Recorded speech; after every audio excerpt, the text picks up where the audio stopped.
கலவைகள் பாடம் கம்ப்ளீட்டா?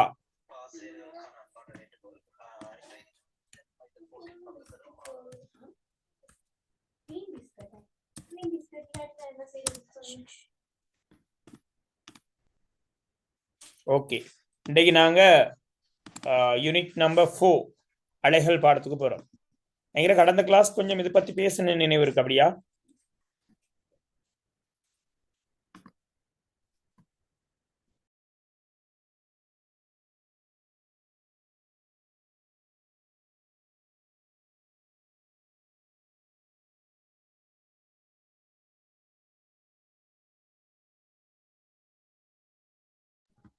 ஓகே, இன்னைக்கு நாங்க பார்க்க போற பாடம் அலைகள்.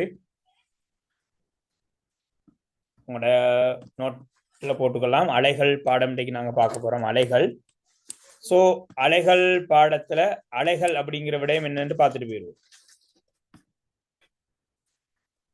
ஓகே, மெக்கானிக்கல் வேவ் வரைக்கும் பார்த்துட்டோம். எஸ், அலைகள் என்பது சக்தி கடத்தப்படுற முறை, ஒரு வெற்றிடம் அல்லது ஊடகத்தில் ஏற்படுத்தும் குழப்பம்.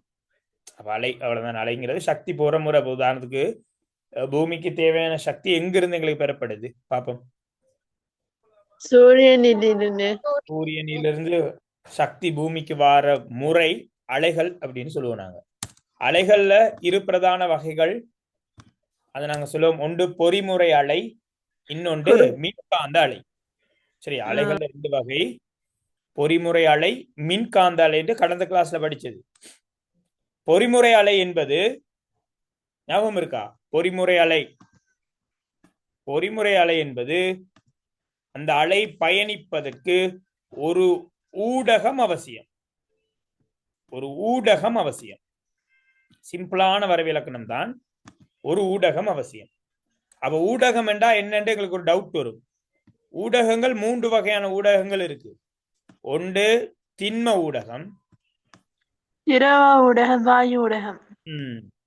திண்ம ஊடகம், திரவ ஊடகம், வாயு ஊடகம் என்று 3 வகையான ஊடகங்கள் இருக்கு. அப்போ பொறிமுறை அலை என்பது செல்வதற்கு ஊடகம் அவசியம். அவ்வாறான ஊடகங்கள் திண்ம, திரவ, வாயு ஊடகங்கள் என்று இருக்கு. திண்ம ஊடகங்கள் என்றா நாங்க சொல்லலாம், உதாரணத்துக்கு சொல்றதுண்டா, இப்போ திரவ ஊடகம்னா தண்ணீர். இப்போ நீர்ல வாழ்ற மீன்கள், டொல்பின்கள், திமிங்கிலங்கள் தங்களுக்குள்ள தகவல்களை பரிமாறிக்கொள்வதற்காக சத்தத்தை ஏற்படுத்தும் இல்லையா? அப்போ திமிங்கிலம் ஒரு சிக்னல் ஒன்று கொடுக்கும், சத்தம் ஒன்று போடும். அந்த சத்தம் அடுத்த திமிங்கிலத்துக்கு கிடைக்கணும். எது கூடாகவும்? தண்ணி கூடாகவும். தண்ணி தான் ஊடகம், திரவ ஊடகம். இப்போ நீங்க உங்களோட பக்கத்துல அம்மா அப்பா, பக்கத்துல இருக்க அண்ணா தம்பி கிட்ட பேசுறீங்கன்னா, நீங்க பேசுற சத்தம் அவருக்கு போகுது, அது வாயு ஊடகம். திண்ம ஊடகங்கள்டா இரும்பு. உதாரணமா தொலைவுல வார ட்ரெயின் எடுத்துக்கொள்வோமே. தொலைவுல வார ட்ரெயின் ஹோன் சத்தம் எதினூடாக எங்களுக்கு கேக்குது? அப்படியா? இல்ல சார், வாயு. வாயு ஊடகத்தினூடாக கேக்குது.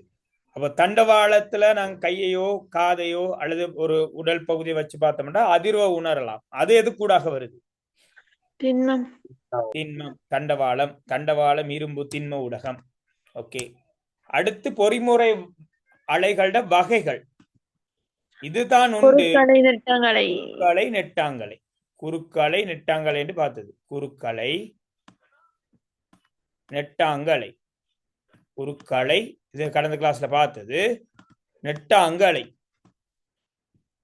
குறுக்கு அலையும் நெட்டாங்கலையும் தான் பொறிமுறை அலைகளோட வகைகளுக்கு உதாரணம். சோ இதுல நாங்க குறுக்கலை பத்தி பார்த்தோம்டா, இந்த நீர்மேல் வார அலை தான் குறுக்கலை. தண்ணி மேல வருமே மெதுவாக. அதாவது ஒரு கிணறு இருக்கு, கிணத்துக்குள்ள கல்லொண்டை தூக்கி போட்டீங்கன்னா அந்த கிணத்துல உள்ள தண்ணி பாருங்க ஒரு வட்டமான ஒரு வடிவத்துல போகும். உண்மையில வட்டமாக போனதுக்கு கிட்ட போய் பாத்தீங்கன்னா நீர் மேல கீழே மேல கீழே போகும். இப்படித்தான் போகும். நீர் டாசி இப்படித்தான் இருக்கும். இப்படித்தான் போகும். இதான் குறுக்கலை. இதான் குறுக்கலை என்று சொல்லுவோம் நாங்க. அப்போ உதாரணமா ஒரு நீர்ல ஒரு வாரான ஒரு குழப்பத்தை ஏற்படுத்தி விட்டீங்கன்னா அலை மேலும் கீழும் மேலும் கீழும் போகும். இது குறுக்கலை.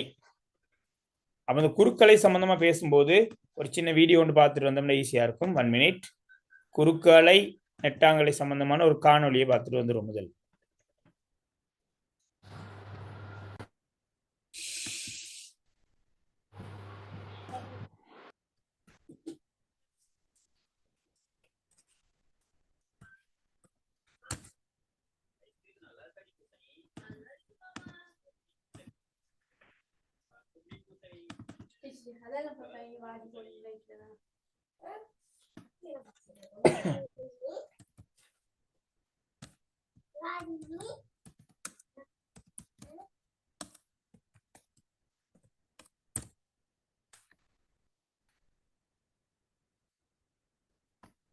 ஓகே, நாங்க பார்க்கலாம்.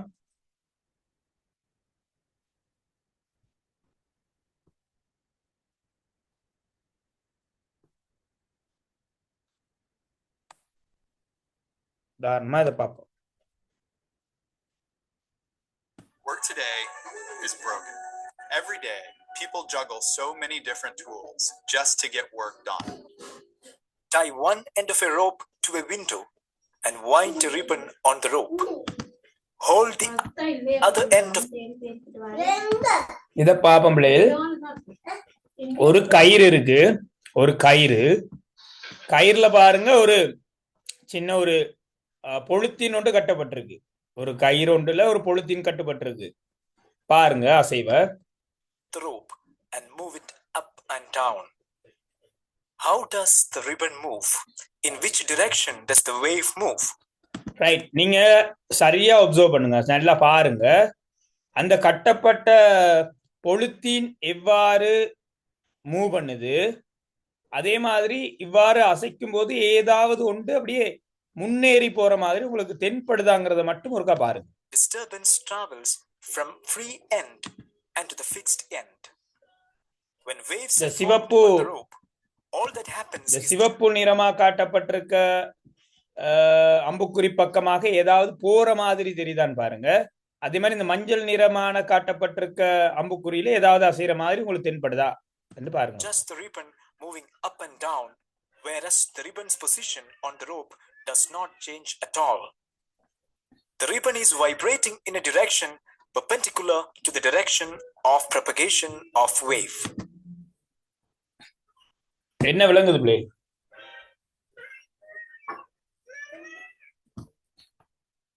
ஒன்றும் விளங்கலையா? நீங்க பாத்தீங்கன்னா தெரியும், இந்த கயிறை அசைக்கும் போது ஒரு அலை ஒன்று இப்படியே போற மாதிரி தெரிஞ்சது. அப்படின்னு அப்படியா? ஓம் சார். அலை ஒன்று அப்படியே போகுது, முன்னாடி அலை ஒன்று போற மாதிரி தெரியுது. ஆனால் கயிறு மேலையும் கீழையும் தான் ஆடிக்கொண்டிருக்கு. அப்ப இந்த அலை ஒன்று போற திசை இருக்கு தானே, அலை போற திசை பாருங்க, வரைவிலக்கணத்தை கிரியேட் பண்ணுங்க. அலை போற திசை இப்படி இருந்தா இந்த கட்டப்பட்ட பொழுத்தின் எவ்வாறு அசைஞ்சது? மேலும் கீழுமாக. மேலும் கீழுமாக. ஆக அதை நாங்க சொல்லுவோம், அலை போற திசைக்கு செங்குத்தாக. பாருங்க, நான் காட்டுறேன். வெள்ளை நிறத்துல காட்டுறது அலை போற திசை, இது அலை போற திசை. கருப்பு நிறத்துல காட்டப்பட்டிருக்கிறது அந்த ரிபன் அசைஞ்சது. அப்ப அலை போற திசைக்கு செங்குத்தாக ஊடக துணிக்கைகள் அதிருமாயின் அது குறுக்கு அலை எனப்படும். குறுக்கு என்றா விளங்குது, குறுக்காக என்றா விளங்கி கொள்ளுங்க. வரைவிலக்கணம் இதுதான். அலை போற திசைக்கு செங்குத்தாக ஊடக துணிக்கை அதிருமாயின் அது குறுக்கலை எனப்படும். அப்ப மிக இலகுவான ஒரு உதாரணம் பார்த்துக்கொள்ளுங்க. இது நல்ல ஒரு வீடியோ தான், பாருங்க. That is, each particle of the rope vibrates in a direction perpendicular to the direction நீங்க of பார்க்கலாம். இப்போ propagation of the wave. அலை முன்னேறி போகுது, Such waves are known as transverse ஆனால் waves. அந்த துணிக்கைகள் மேலும் கீழும் அசையுது. A இதான் transverse குறுக்கலை, இதான் குறுக்கலை. அப்ப குறுக்கலைக்கு உதாரணம் தண்ணீர் மேல வார அலை, நாங்க கயிறொண்ட கட்டிட்டு மேலையும் கீழையும் அசைக்கிறது, இதெல்லாம் குறுக்கலைக்கு உதாரணங்கள். சோ அந்த குறுக்கலை சம்பந்தமா நாங்க பேசும்போது குறுக்கலையின் பகுதிகளை ஒருக்கா நாங்க பார்த்துட்டு வந்துருவோம். இந்த குறுக்கு அலை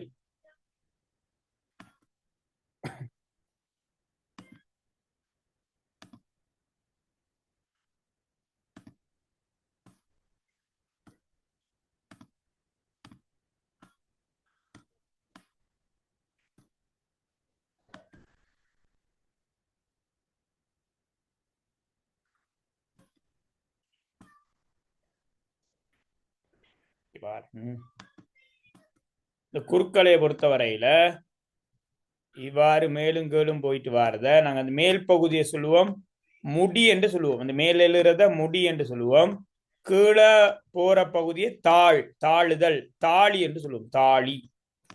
முடி தாளி அப்படின்னு சொல்லுவோம். மேல வாரது முடி, கீழே போறது தாளி என்று சொல்லுவோம். அப்போ குறுக்கலை என்பது அலை செல்லும் திசைக்கு செங்குத்தாக ஊடக துணிக்கு அதிர்தல். குறுக்கலை ஒன்று நடக்க முடியும் தாலியும் மாறி மாறி தோன்றுகின்றது. அந்த வீடியோல நீங்க பாத்தீங்க, முடியும் தாலியும் மாறி மாறி வரும். ஸ்கூல்ல அந்த அலைகள் பாடம் படிச்சிட்டீங்களா? என்ன மாதிரி? ஓம் சார் 5ஆம் பாடம் போறோம். ஓகே, அப்ப நல்லா, அப்போ ஒரு ரிவிஷன் மாதிரி இருக்கும் இல்லையா? இந்த பாருங்க, இந்த அலையில இந்த பகுதிக்கு பேர் நாங்க சொல்றோம் முடி. இந்த பாருங்க, இந்த பகுதிக்கு பேர் முடி, இந்த பகுதிக்கு பேர் தாலி. முடி தாலி மாறி மாறி வரும். முடி தாலி என்று மாறி மாறி எங்களுக்கு வரக்கூடியதாக இருக்கும். இந்த குறுக்கலைகள் பாத்தீங்கன்னா அப்படியே உங்களுக்கு தெரியணும், சாதாரணமாக திண்ம திரவ ஊடகங்களில் மாத்திரம் பயணிக்கும், வளி ஊடகத்துல பயணிக்கிறது இல்லை. இவ்வளவுதான் நாங்க அந்த குறுக்கலை சம்பந்தமாக நாங்க படிக்கிறது. அதே போல அடுத்த பொறிமுறை அலையை நாங்க சொல்ல போறோம் நெட்டாங்கலை. குறுக்கலைக்கு அடுத்து நாங்க பார்க்க போறது நெட்டாங்கலை. அப்ப நெட்டாங்கலைக்கு இலகுவான உதாரணம் என்னண்டா, நாங்க போடுற சத்தம், நாங்க போடுற சத்தம், ஓசை, ஒலி. நெட்டாங்கலைக்கு உதாரணம் ஒலி, சத்தம். நாங்க போடுற சத்தம், சத்தம் பயணிக்கிற முறை தான் நெட்டாங்கலை. அப்ப நெட்டாங்கலை அப்படிங்கிறது எப்படி இருக்கும்? சத்தம் எவ்வாறு ஒரு இடத்துல இன்னொரு இடத்துக்கு போகுது, இப்ப நாங்க பேசுற சத்தம் எப்படி ஒரு இடத்துல இன்னொரு இடத்துக்கு போகுதுங்கிறத ஒரு வீடியோல பார்த்துட்டு வருவோம். நெட்டாங்கலை பாருங்க,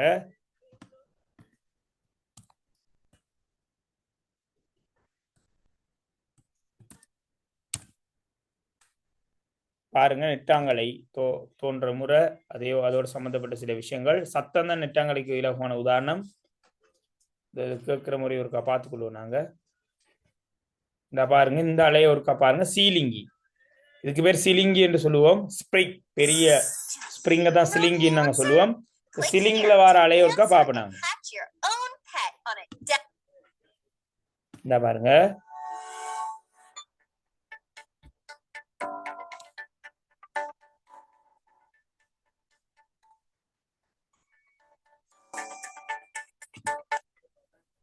இதான் ஒரு சிலிங்கோ சிலிங்கி அப்படின்னு சொல்லுவோம். இதுல பாருங்க, நீங்க இவர் அசைக்கும் போது உங்களுக்கு என்ன தென்படுதுங்கிறத ஒருக்கா பாருங்க.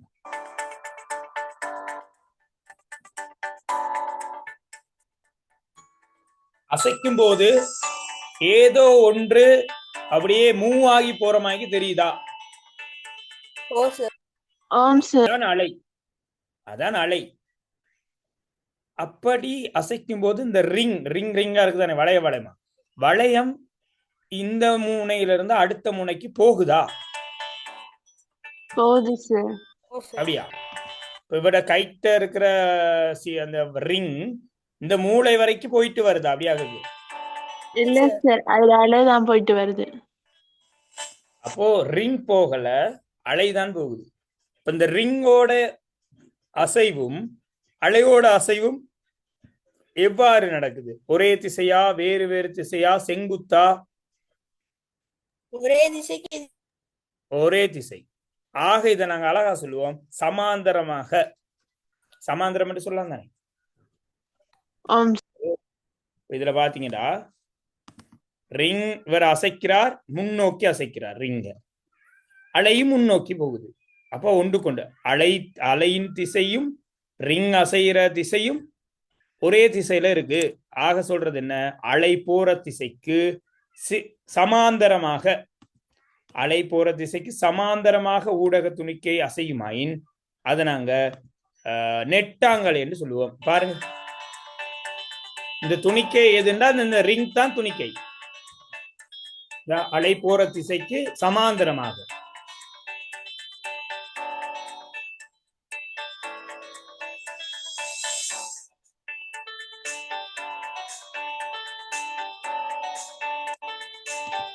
அப்ப அலை போற திசைக்கு சமாந்தரமாக ஊடக துணிக்கு அதிர்மாயின் அதுல நாங்க சொல்ல போறோம் நெட்டாங்கலை என்று சொல்ல போறோம்.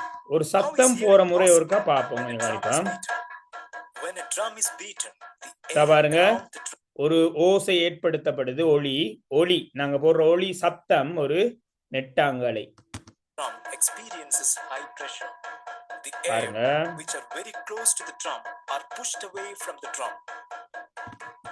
பாருங்க, இந்த ட்ரம் வாசிக்கிறார், ஒரு காதுல கேட்கிறார். சோ இந்த சத்தத்தை வர காதுக்கு கொண்டு வாரது இந்த இடத்துல இருக்கிற வழி துணிக்கைகள். இந்த காதுக்கும் ட்ரம்முக்கும் இடைப்பட்ட இடத்துல இருக்கிற வழி வாயு. பாருங்க பாருங்க எப்படி அசையுதுண்டு. இதான் இந்த வெள்ளை நிறத்துல ரவுண்ட் ரவுண்டா காட்டி இருக்கிறாங்களே, அதுதான் வாயு துணிக்கைகள். அப்போ சத்தம் பாருங்க, நல்லா விளங்கிக் கொள்ளுங்க. இந்த பாருங்க, சத்தம் ட்ரம்மிலிருந்து இந்த நபட காதுக்கு வருது. காதுக்கு வருவதற்கு காரணம் இந்த கேப்ல, இந்த இடைவெளியில இருக்கக்கூடிய இந்த வழி துணிக்கைகள் அதிர்கின்றமை. வழி துணிக்கை எப்படி அதிருதுன்னு பாருங்க, சத்தம் போற திசைக்கு சமாந்தரமாக. ஒருக்கா பாத்தீங்கன்னா விளங்கும். பாருங்க பாருங்க, முன்ன பின்ன அது இருக்கு. பாருங்க. ஓகே, இப்ப இதுல பாத்தீங்கன்னா பிள்ளைகள் பாருங்க, இந்த இடத்துல வாயு துணிக்கைகள்லாம் எப்படி இருக்கு. இந்த இடத்துல வாயு துணிக்கைகள்லாம் எப்படி இருக்கு. இந்த இடத்துல வாயு துணிக்கைகள்லாம் எப்படி இருக்கு. இருங்க, பாக்ஸ் பண்ணி காட்டுறேன். சரி, இந்த இடத்துல வாயு துணிக்கைகள்லாம் எப்படி இருக்கு, இந்த இடத்துல வாயு துணிக்கைகள்லாம் எப்படி இருக்கு. என்ன வித்தியாசம் தெரியுது, கண்டுபிடிங்க பாபு.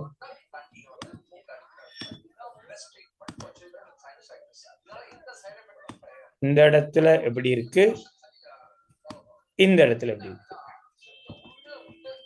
ஒரு இடத்துல கொஞ்சம் பெருசா, ஒரு இடத்துல கொஞ்சம் சின்னதா இருக்கு. Okay, good. ஒரு இடத்துல அந்த வாயு துணிக்கைகள் பெரிதாகவும் மற்ற இடத்துல சின்னதாகவும் இருக்கு. ஓகே, அந்த துணிக்கைகளுக்கு இடையில இருக்கிற இடைவெளியை கொஞ்சம் ஒப்பிடுங்களே. ஒரு இடத்துல நெருங்கி காணப்படுது, ஒரு இடத்துல தாழ்ந்து காணப்படுது. ஓகே, இந்த இதை மட்டும் பாருங்க. வெல்டன்ங்களா தயிப், இந்த 1 2 ஒப்பிடுங்க. எல்லாத்தையும் பார்க்க தேவை. 1 2 1 2 தான் வருது. இதுவும் இதுவும் இதுவும் இதுவும் இதுவும் இது மாதிரி தான் வருது. 1ல துணிக்கைகளுக்குள்ள உள்ள இடைவெளி அதிகம், 2ல இடைவெளி குறைவு. அப்ப என்னண்டா, துணிக்கைகள் எல்லாம் கிட்ட வருது, அப்புறம் தூர போகுது. பாருங்க, இங்க பாருங்க, அடிக்கிற இடத்துல துணிக்கையெல்லாம் கிட்ட வருது, அடுத்து தூர போகுது, கிட்ட வருது, தூர போகுது, கிட்ட தூர என்று அப்படி தூர கிட்ட தூர கிட்ட தான் போயிட்டு இருக்கு.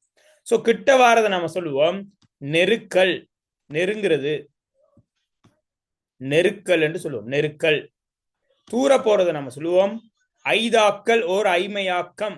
ஐதாக்கல் என்று சொல்லலாம். ஐதாக்கல் புத்தகத்தில் ஐமையாக்கம் என்று பிரச்சனை இல்லை. ஐதாக்கம் அல்லது ஐமையாக்கம், ஐதாக்கல்.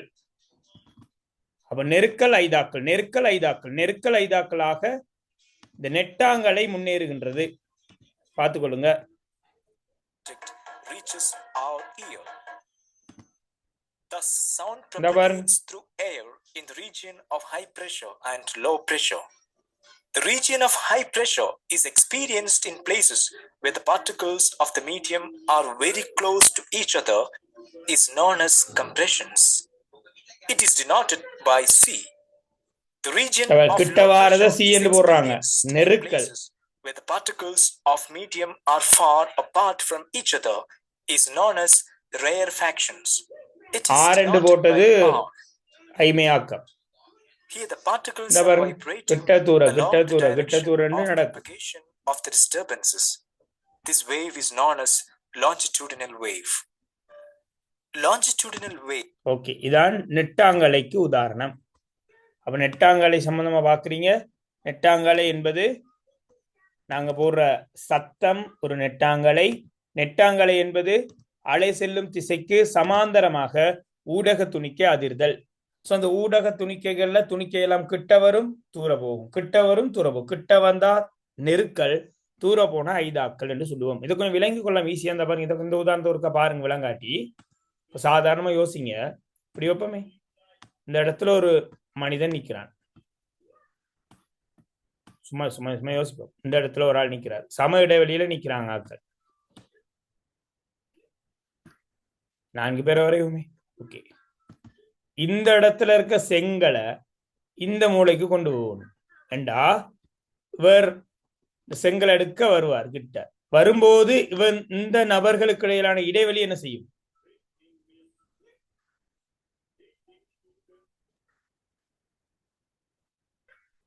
ஆகும் சார்.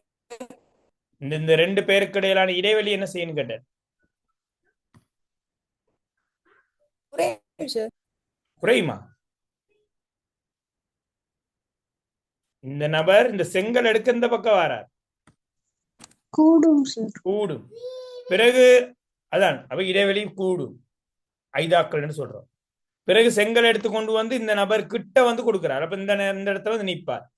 அவ இரண்டு பேரும் பக்கம் பக்கம் நிற்பாங்க, நெருக்கல். பிறகு இவர் எடுத்துட்டு இங்க போவார். அப்ப இந்த ரெண்டு நபருக்கு இடையில இடைவெளி ஆயிரும், நெருக்கல். அப்ப இடைவெளி நெருக்கல் ஐதாக்கள், நெருக்கல் ஐதாக்கள் என்று நெட்டாங்கடை முன்னேறும். கொஞ்சம் உதாரணமா பார்த்துக்கொள்ளுங்க, நிறைய உதாரணம் சொல்லலாம், விளங்குனா தடுமாற வேண்டிய அவசியம் இல்லை. ஓகே, ஸோ அப்போ அலைகள் சம்பந்தமா இது நாங்கள் ஆல்ரெடி பார்த்ததுதான். அலைகள்ல நாங்க பார்த்த விடயம் அலைகள், அதே மாதிரி அலைகளோட பிரதான வகை பொறிமுறை அலை. பொறிமுறை அலை என்பது ஊடகம் அவசியம். பொறிமுறை அலைக்கு உதாரணம் இரண்டு வகை இருக்கு, குறுக்கலை, நெட்டாங்கலை. குறுக்கலை என்பது அலை செல்லும் திசைக்கு செங்குத்தாக ஊடக துணிக்கு அதிரும் நீர்மேல வார அலை. நெட்டாங்கலண்டா அலை செல்லும் திசைக்கு சமாந்தரமாக துணிக்கைகள் அதிரும். இதுக்கு சவுண்டு, சத்தம் ஒரு சிறந்த உதாரணம். அப்போ அடுத்து நாங்க இதுல பார்க்க வேண்டி இருக்கிறது, நாங்க மின்காந்த அலைகள் பார்க்கணும். அப்ப அதுக்கிடையில இந்த அலைகள் சம்பந்தமான சில கணியங்களை கொஞ்சம் பார்த்துட்டு வரணும் ஒருக்கா. ஸோ அதை பார்த்தோம்னா ஓகே நான் நினைக்கிறேன். ஓகே, ஸோ இந்த பாருங்க முடி தாலி சம்பந்தமா சொல்லப்படுது, அது ஞாபகம் இருக்குன்னு நினைக்கிறேன். இந்த நெருக்கல் ஐதாக்கள் சம்பந்தமா சொல்லப்பட்டிருக்கு. இந்த பாருங்க இருக்கு, இந்த அட்டவணை முக்கியம், இது நான் ஆல்ரெடி சொல்லிட்டேன். குறுக்காலை திண்மம் திரவ ஊடகங்களில் பயணிக்கும், நெட்டாங்கலை திண்ம திரவ வாயு ஊடகங்களில் செல்லும். அதே மாதிரி குறுக்காலையில மேல போனா முடி, கீழே போனா தாலி தோன்றும். நெட்டாங்கலையில் ஐதாக்கள் நெருக்கல் தோன்றும். அடுத்து அலை செல்ற திசைக்கு செங்குத்தாக துணிக்கைகளா செஞ்சா அது குறுக்கலை, அலை செல்லும் திசைக்கு சமாந்தரமாக செஞ்சா அது நெட்டாங்கலை. இவ்வளவுதான் இதுல இருக்க விஷயம்.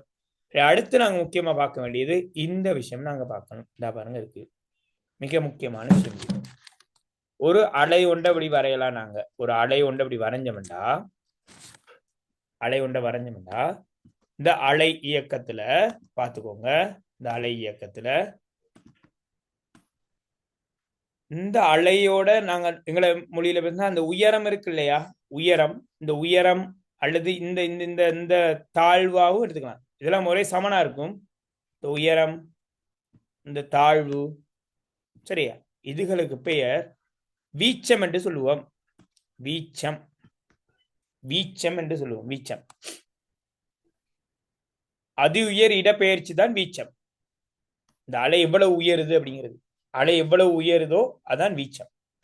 ஸோ இப்போ இதில் எங்களுக்கு எக்ஸாம்பிள் எப்படி கேள்வி இருக்குன்னு கேட்டா இப்படி தருவாங்க, இது 2 மீட்டர் என்றா வீச்சம் எவ்வளவுன்னு கேட்பாங்க. என்ன பதில்? 2 மீட்டர். 1 மீட்டர். 1 மீட்டர். எங்களுக்கு தரப்பட்டிருக்கு இங்கிருந்து தர்ஷன் இங்கு வரைக்கும் 2 மீட்டர் என்று தரப்பட்டிருக்கு. அப்படின்னா இங்கிருந்து இங்கு வரைக்கும் 2 மீட்டர். தர்ஷன் விளங்குதா? வீச்சம் என்பது இந்த இடத்திலிருந்து மேல் நோக்கியது அல்லது இந்த இடத்திலிருந்து கீழ் நோக்கியதான் வீச்சம். அப்ப மொத்த உயரம் 2 மீட்டர்டா, இது எவ்வளவு? 1 மீட்டர். 1 மீட்டர். இந்த கோட்டை சொல்லுவாங்க சமநிலை தானம் என்று சொல்லுவாங்க. இதுக்கு பேர் சமநிலை தானம். சமநிலை தானம். இந்த சமநிலை தானத்திலிருந்தான இடப்பெயர்ச்சி வீச்சம் எனப்படும். வீச்சம்டா அது உயரம், அவ்வளவுதான், வேற ஒன்றும் இல்லை. இப்ப இப்படி இருக்கிறோமா, இதுல இருந்து எவ்வளவு மேல போறோம் அல்லது இதுல இருந்து எவ்வளவு கீழே வரோம், அதான் வீச்சம். அந்த இடம் சமநிலை தானம். அந்த சமநிலை தானத்திலிருந்து எவ்வளவு மேல போறாங்க, அதான் வீச்சம். வீச்சத்தை அளக்கிற அழகு மீட்டர், உயரம் தானே, அப்ப மீட்டர்ல அளக்கலாம். பார்த்துக்கோங்க ஒரு விஷயம். வீச்சம். அந்த உயரத்தை நாங்க வீச்சம் என்று சொல்றோம், ஞாபகத்துல வச்சுக்கோங்க. அடுத்தது இந்த அலைநீளம். இது பெரிய ஒரு பிரச்சனையை கொண்டு வர ஒரு விஷயம். அலைநீளம். அலைநீளம் என்றா என்னன்னு கேட்டா, ஒரு அலை இயக்கத்துல அடுத்தடுத்த ஒத்த புள்ளிகளுக்கு இடையிலான நீளம். ஒரு அலை இயக்கத்துல அடுத்தடுத்த ஒத்த புள்ளிகளுக்கு இடையிலான நீளம் அப்படின்றா ஒரு முடிக்கும் அடுத்த முடிக்கும் இடைப்பட்ட நீளம் அப்படி சொல்லலாம். ஒரு முடிக்கும் அடுத்த முடிக்கும் இடைப்பட்ட நீளம் என்று சொல்லலாம். என்ன வரைவிலக்கணம்? ஒரு அலை இயக்கத்துல அடுத்தடுத்த ஒத்த புள்ளிகளுக்கு இடையிலான நீளம். இல்லண்டா ஒரு தாளிக்கும் அடுத்த தாளிக்கும் இடைப்பட்ட நீளமாக இருக்கலாம் அலைநீளம். இப்ப எங்களுக்கு தாராங்க, இப்படி வைங்களே, எங்களுக்கு இப்படி தர மாட்டாங்க ஈஸியா. எங்களுக்கு இந்த முறை சில நேரம் இந்த ஒலிம்பியாட் எக்ஸாமுக்கெல்லாம் போயிருந்தது தெரியும். பல ஒலிம்பியாட் பேப்பர்கள் அந்த கேள்விகள் வித்தியாசமான முறையில இருந்தது. எங்களுக்கு தாராங்க வைங்க, இந்த இடத்துல இருந்து இந்த இடம் மட்டும் 3 மீட்டர் என்று தரப்படுது. 3 மீட்டர். அலைநீளம் எவ்வளவுன்னு கேக்குறாங்க, பாப்போம். 2 மீட்டர். 2 மீட்டர். குட். வேறு விடைகள் யாரும் சொல்லலாம். அலைநீளம் எவ்வளவு?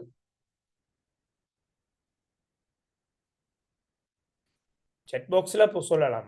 முடிய சொல்ல கஷ்டமாட்டா, செட் பாக்ஸ்ல போடலாம். பவி சத்தத்தை காண இல்ல. Darshan 1.5 metre sir. 1.5 மீட்டர்.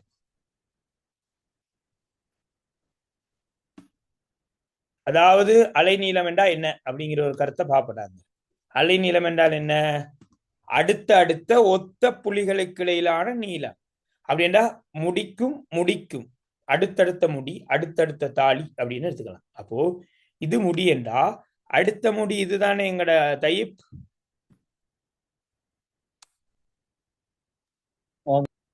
அதே மாதிரி இதுல இருந்து இது அடுத்த முடி. ஆக இந்த மொத்த நீளம் 3 இந்த இது இது நாங்க சொல்லலாம் அலைநீளம் என்று. பிள்ளையா? இது அலைநீளம்ங்கிறது பிள்ளையா? ஒரு முடி அடுத்த முடி. அப்போ இங்க இருந்து இங்க 3 இது 1.5 மீட்டர். Very good. எங்கட தர்ஷன் கண்டுபிடிச்சிட்டீங்க. 1.5 மீட்டர். எஸ். அதே போல நான் இப்ப தாரன் ஒரு வேலை பாருங்க. இப்படி கேட்காம எங்கிட்ட கேட்பாங்க அப்படின்னா, இந்த இடத்துல இருந்து, ஓகே நான் உங்களுக்கே வேலை தாரேன். இந்த இடத்துல இருந்து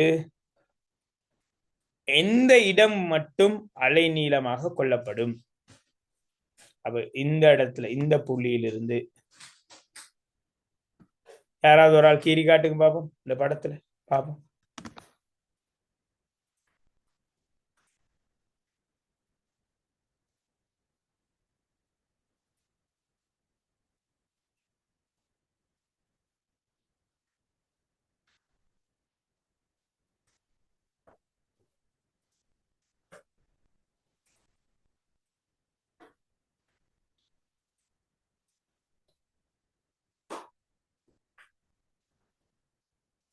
இங்க யாரும் கீறலையே. இந்த இடத்துல இருந்து நான் குழு ஒன்று தாரேன். ஓகே ஏன்னு போடுவோம்னா, இந்த புள்ளி இந்த புள்ளி இந்த புள்ளி 3 புள்ளி தரேன். 3 ஆப்ஷன். முதலாவது புள்ளி, இரண்டாவது புள்ளி, மூன்றாவது புள்ளி. இந்த இந்த ஓங்கிற புள்ளியில இருந்து எந்த புள்ளி வரை வந்தால் அலைநீளமாக கொள்ளப்படும்? இந்த ஓலந்து 1 ஓலந்து 2 ஓலந்து 3 2 வரைக்கும். ஓல இருந்து 2 சார். வரைஞ்சு பாப்போமா? இந்த இடத்துல இருந்து இந்த இடம் மட்டும் என்று சொல்லப்படுது. Okay good. இதான் அலைநீளம். பார்த்துக்கொள்ளுங்க. எப்படி கண்டுபிடிக்கிறேன்னு ஒரு ஐடியா பார்ப்போம் பாருங்க. அலையை நீங்க கவனிக்க இந்த பாருங்க. இந்த இடத்துல கேட்டாங்கன்னா, இந்த இடத்துல அலை கீழ் நோக்கி பயணிக்குது. அப்ப பெரும்பாலும் எங்களுக்கு டவுட் வரும், இதெண்டா அடுத்து இதை தான் நாங்க கை வைப்போம், இதை தான் சொல்ல வருவோம். பட் இந்த இடத்துல அலை எங்க நோக்கி பயணிக்குது? மேல் நோக்கி போகுது. அப்ப எங்களுக்கு அலைநீளம் என்ற என்ன? அடுத்தடுத்த ஒத்த தானங்களுக்கு இடையிலான நீளம். அப்ப இந்த இடத்துல அலை துணிக்க கீழே போகுது, இந்த இடத்துல மேல போகுது. அப்ப ரெண்டும் உண்டா?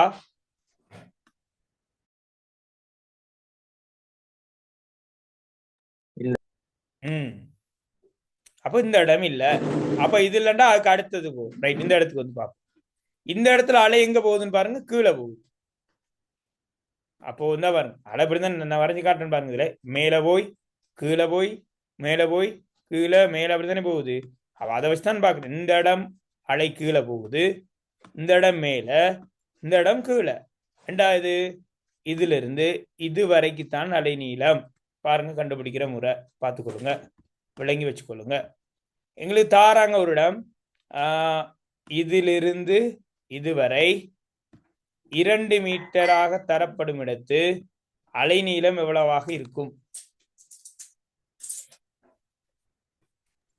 4 மீட்டர்.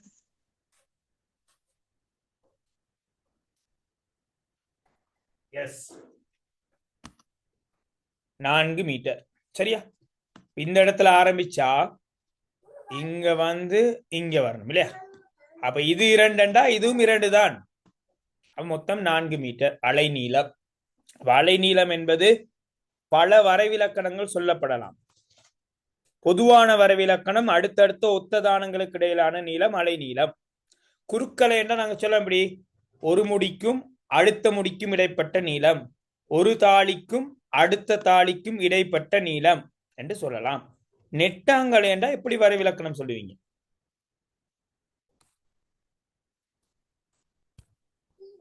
நெட்டாங்கலையில் அலை நீளம் என்றா எப்படி பதில் சொல்லுவீங்க?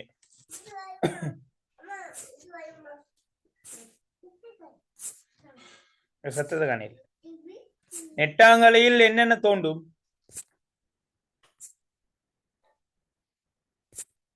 நெட்டாங்கலையில நெருக்கத்துக்கும் ஒரு ஐதாக்கத்துக்கும் இல்ல இல்ல இல்ல, அதான் நெருக்கலும் ஐதாக்களும் தானே வரும்.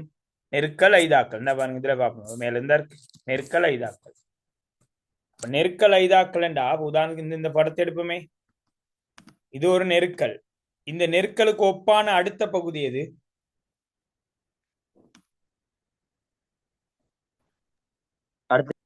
அடுத்த நெருக்கல் தான் இருக்கு இங்க. அப்ப நெருக்கலுக்கும் நெருக்கலுக்கும் இடைப்பட்ட நீளம் அல்லது ஐதாக்களுக்கும் ஐதாக்களுக்கும் இடைப்பட்ட நீளம் என்று நாங்க சொல்லுவோம். வணிகம் நெட்டாங்கலையில கேட்கறது குறைவு, பகுதி ஒன்றுல கூற்று வினாவா அது வாரது அடிக்கடி. அப்ப ஒருக்கா பார்த்துக் கொள்ளுங்க. சோ அந்த அலை நீளமும் நீளமே, ஆகவே அதுவும் மீட்டரால் அளக்கப்படும். அடுத்த அந்த ஆவர்த்தன காலம் இருக்கட்டும். மீடிரன் ஒருக்கா பார்த்துட்டு வருவோம். மீடிரன் மீடிரன் என்றா சின்ன வகுப்புல நாங்க படிச்சிருக்கிறோம். ஓரலகு நேரத்தில் ஏற்படும் அதிர்வுகளின் எண்ணிக்கை. ஓரலகு நேரத்தில் ஏற்படும் அதிர்வுகளின் எண்ணிக்கை தான் மீடிரன் என்று படிச்சிருக்கிறோம். ஓர் அலகு நேரத்தில் ஏற்படும் மீடிரன்களின் எண்ணிக்கை, ஓரலகு நேரத்தில் ஏற்படும் அதிர்வுகளின் எண்ணிக்கை மீடிரன் என்று சொல்லுவோம். இந்த மீடிரனின் அலகு ஹெர்ட்ஸ், HZ. இது நாங்க சின்ன கிளாஸ்ல படிச்சிருக்கோம், ஞாபகம் இருக்கோ தெரியல. மீடிரன் என்பது ஓர் அலகு நேரத்தில் ஏற்படும் அதிர்வுகளின் எண்ணிக்கை. இதனுடைய அலகு ஹெர்ட்ஸ், HZ, ஹெர்ட்ஸ் என்று சொல்லுவோம். ஒரு செகண்டுக்கு எத்தனை தடவை அதிர்கின்றது என்று அர்த்தம். சரி, அப்ப உதாரணமா இந்த இதுல அன்றைக்கு பார்த்தது ஒரு ஒலிம்பியாட் பேப்பர்லயும் வந்து இருந்தது, எங்கட ஒலிவரி பேப்பர்லயும் வாருது. இப்ப இந்த இடத்துல நீங்க சும்மா சொல்லுங்க பாப்பம், எனக்கு சொல்லுங்க பிள்ளைகள், இந்த இடத்துல எத்தனை அலைகள் காணப்படுகின்றன என்று கேட்ட என்ன பதில்?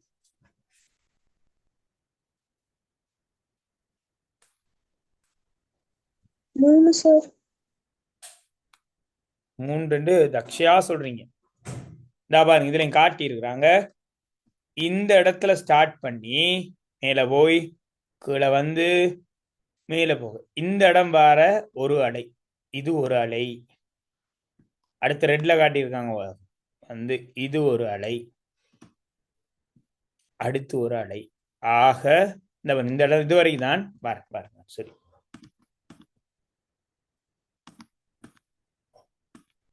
பாருங்க, இது ஒரு அலை, இது ஒரு அலை, இது ஒரு அலை. ஆக அன்னளவா எடுத்தோம்னா இந்த இடத்துல 3 அலைகள் இருக்கிறதாக நாங்க கருதலாம். சரியா? அப்போ பாருங்க, ஒரு செகண்ட்ல தான் இந்த 3 அலை வருது. ஒரு செகண்டுக்கு 3 அலை இந்த இடத்துல வருது. கீழே ஒரு கணப்பொழுதில் என்று தந்திருக்காங்க. ஒரு செகண்டுக்கு 3 அலை வந்தா, ஒரு செகண்டுக்கு 3 அலை வந்தா இந்த அலையின் மீடிரன் என்ன?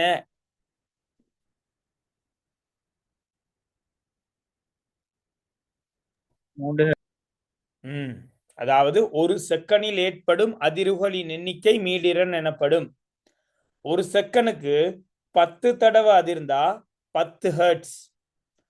ஒரு செகண்டுக்கு 100 தடவை அதிர்ந்தால் 100 ஹெர்ட்ஸ். சரியா? ஒரு செகண்டுக்கு 1000 தடவை அதிர்ந்தால் அது 1000 ஹெர்ட்ஸ். அப்போ இந்த இடத்துல 3 அலைகள் வாரதுண்டா 3 தடவை அதிர்வதாக அர்த்தம். ஒரு செகண்டுக்கு 3 தடவை அதிர்து. திரும்ப கவனிச்சு கொள்ளுங்க. ஒரு செகண்டுக்கு 100 தடவை அதிர்ந்தால் 100 ஹெர்ட்ஸ் என்று அர்த்தம்.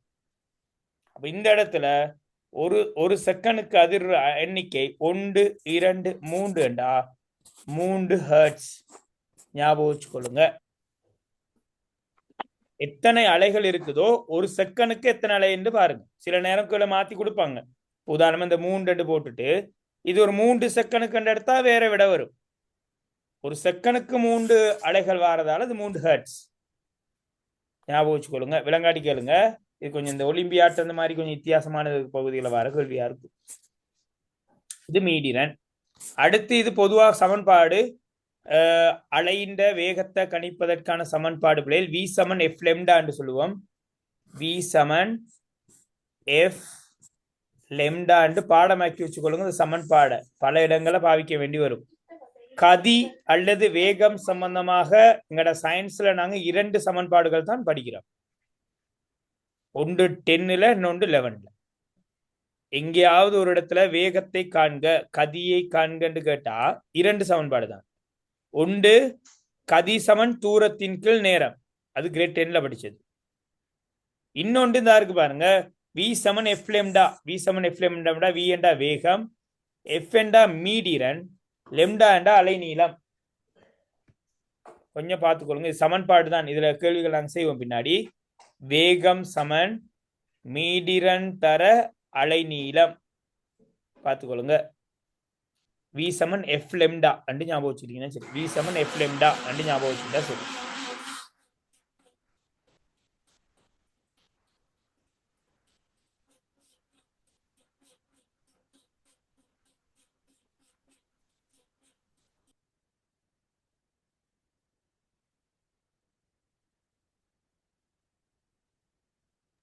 ரைட். v சமன் f lambda அப்படிங்கிற சமன்பாடை மட்டும் நினைவில் வச்சுக்கோங்க. v என்றா வேகம் அல்லது கதி, f என்றா மீடிரன், lambda என்றா அலை நீளம். இதை கொஞ்சம் மைண்ட்ல பிக்ஸ் பண்ணிக்கோங்க. சமன்பாடை பயன்படுத்தி கணித்தல்கள் செய்யற நேரம் பார்த்துக்கொள்ளலாம். நாங்க இவ்வளவுமே பொறிமுறை அலைகள் சம்பந்தமான விடயங்களாக இருக்கு. பொறிமுறை அலை. அப்ப நாங்க பொறிமுறை அலையில நாங்க பார்த்த விடயங்களாக பார்த்தீங்கன்னா முக்கியமான சில கன்செப்டுகள் பார்த்தோம். குறிப்பா அந்த அலைகள்ல பார்த்தீங்கன்னா மீடிரன் என்ற ஒரு வார்த்தை புதுசா பார்த்தது. மீடிரன், அலை நீளம், வீச்சம்,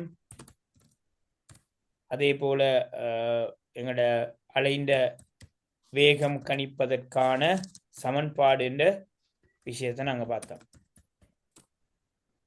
அப்போ ஒரு சின்ன ரிகேப் பண்ணி வந்துடுவோம். ஈஸியா இருக்கும். சின்ன ரிகேப் பண்ணி வந்துட்டு இன்னைக்கு மின்காந்த அலைக்கு போகலாம். நாங்க வேற ஏதாவது எதிர்பார்க்குறீங்கன்னா கேளுங்க. இஷ்ரா?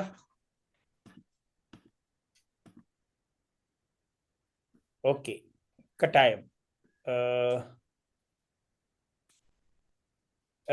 ஓகே, இத சொல்லிட்டு ஒரு 2 மினிட்ஸ் சின்ன பிரேக் கொண்டு தருவேன். இந்த ஒரு சிலர் கேட்குறாங்க, அதால ஒரு 2 மினிட்ஸ் பிரேக் கொண்டு தரேன். தந்துட்டு மின்காந்தலையை நினைச்சுவிடும். சரியா?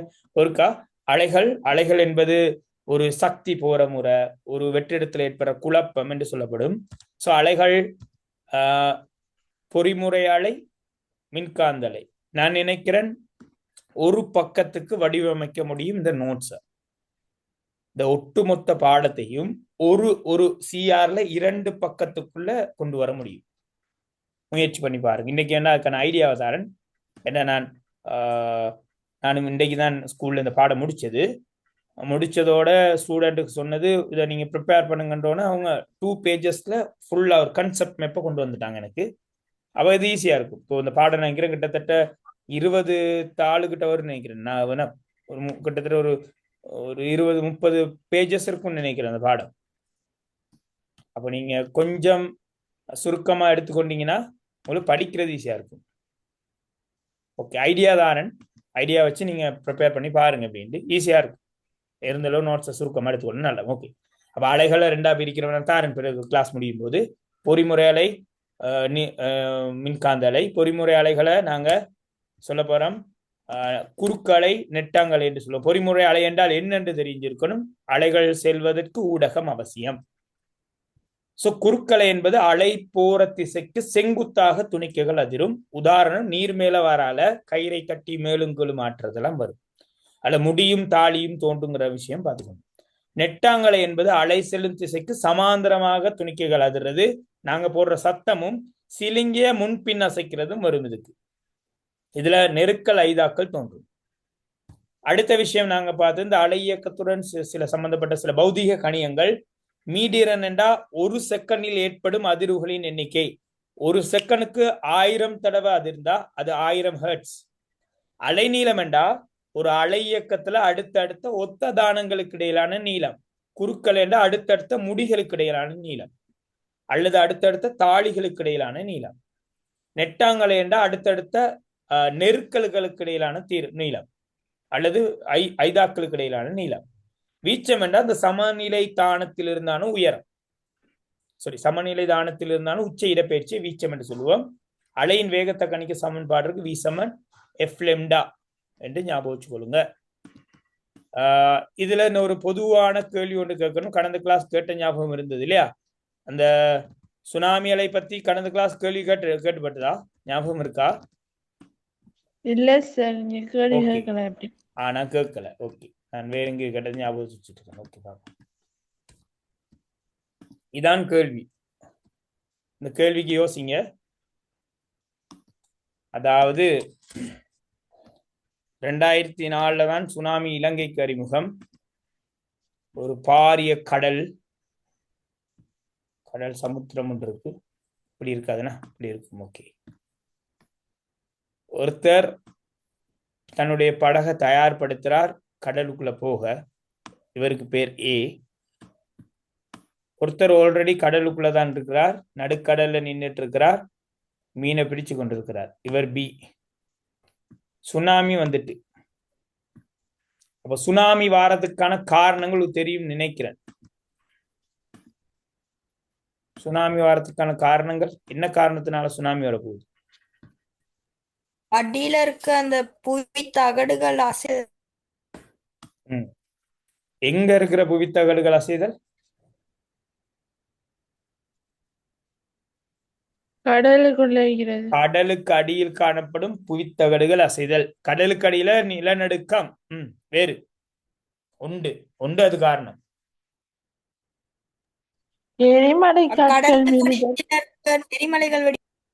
கடலுக்கு அடியில் எரிமலை வெடிப்பு வேறு.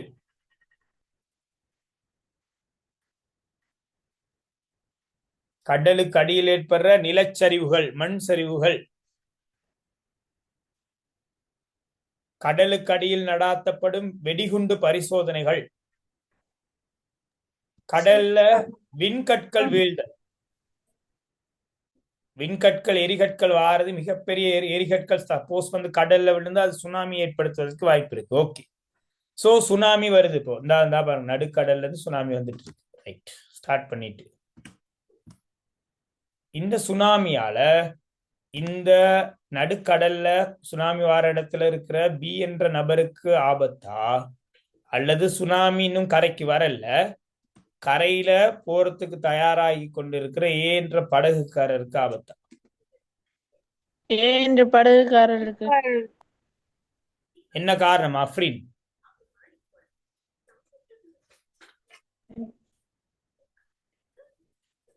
ஏன் நடுக்கடல்ல சுனாமி வரும்போது கரையில உள்ளவர் பாதிக்கப்படுவாரா? என்ன காரணம்?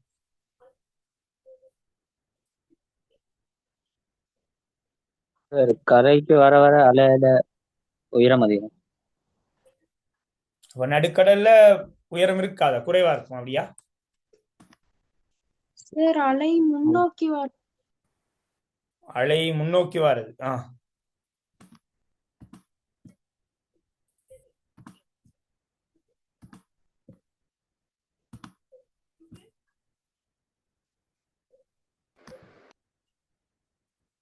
ஓகே, அதாவது என்ன, நடுக்கடல்ல வரும்போது நடுக்கடலின் ஆழம் அதிகம் பிள்ளை. ஆழம் அதிகம் காரணமாக இந்த சுனாமி அலையின் உயரம், உயரத்துக்கு அழகான பேருங்களை சொல்லி தந்திருக்கிறாங்க. என்ன?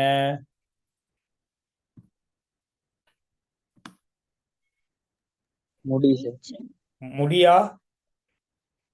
வீச்சம் சார். வீச்சம். நடுக்கடலில் இந்த அலையின் வீச்சம் மிக குறைவாக இருக்கும், ஏன்னா ஆழம் அதிகம் நாள். கரைக்கு வர வர வர இந்த அலையின் வீச்சங்கள் பன்மடங்கு அதிகரிக்கும். இப்படி வார அலை கரைக்கு வர வர மிக பன்மடங்கு அதிகரிக்கும் அதன் வீச்சம். பாருங்க, சொல்லப்பட்டது அந்த 2004 வந்த சுனாமி கிட்டத்தட்ட 2-3 தென்னை மரத்துக்கு மேல உயரம் வந்ததாக சொல்லப்படுது கரைக்கு வரைக்க. அப்போ நடுக்கடல்ல இருக்கிற அந்த படகுக்காரருக்கு ஒரு சாதாரணமான ஒரு ஏதோ ஒரு சின்ன ஒரு அதிர்வை அவர் ஃபீல் பண்ணலாம். ஆனால் கரையில் இருப்பவருக்கு மிகப்பெரிய ராட்சத அலையை அவர் பார்க்கறதால அவர் அப்படியே அள்ளுண்டு போகப்படும். அப்ப என்ன கதைன்னு கேட்டா, சுனாமி நடுக்கடலில் வாரவரை விட கரையில் இருப்பவரை பாதிப்பது அதிகம். காரணம், நடுக்கடலில் அலையின் வீச்சம் குறைவு, கரைக்கு வரைக்க வீச்சம் அதிகமாக இருக்கும். அதுல இருக்க விஞ்ஞானம் இன்னொரு விஷயம் இருக்கு. என்னன்னு கேட்டா, நடுக்கடல்ல வரும்போது இப்படி இருக்கும் அந்த அலையோட ஷேப்.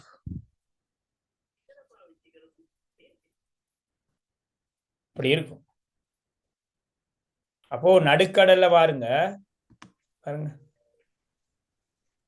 இதை நாங்க சமநிலை புள்ளி என்று எடுத்தோம்டா, சமநிலை புள்ளியிலிருந்தான உச்ச இடப்பெயர்ச்சி வீச்சம், வீச்சம் குறைவா இருக்கு. கரைக்கு வரைக்க அதன் வீச்சம் பன்மடங்கு அதிகரிக்குது பாருங்க. அதே போல இது சொன்னா போதும். இன்னொரு விஷயம் இதுல இருக்கு. நடுக்கடல்ல வரைக்க அந்த அலை நீளம் எப்படி இருக்குன்னு பாருங்க பிள்ளை.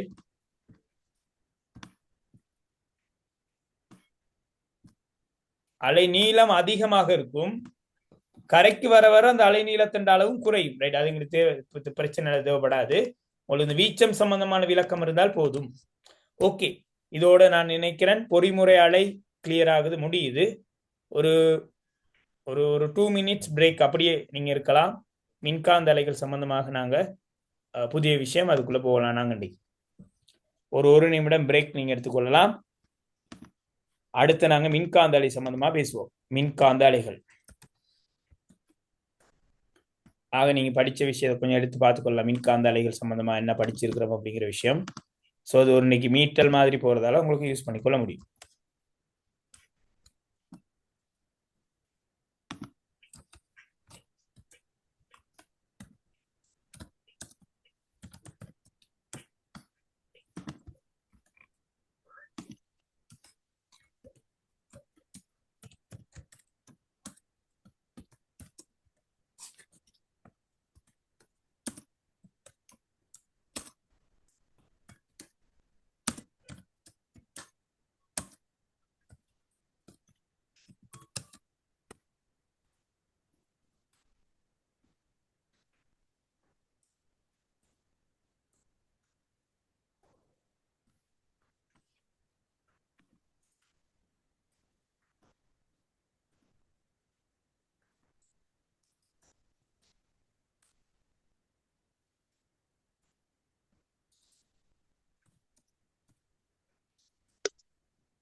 ஓகே, போதும் நினைக்கிறேன். நாங்கள் பார்க்கலாம் மின்காந்த அலை சம்பந்தமாக. மின்காந்த அலைகள், மின்காந்த அலை சம்பந்தமா பேசும்போது எவ்வாறு, இது என்ன மின்காந்த அலை, அது என்ன மின்காந்தம், மின் என்ற கரண்ட் எனக்கு தெரியும், காந்தம் எங்களுக்கு தெரியும், ரெண்டும் சேர்ந்த ஒரு அலையா என்று பார்த்தா ஆம். மின்புலமும் காந்த புலமும் இணைஞ்சு இந்த மின்காந்த அலைகள் உருவாக்கப்படுது.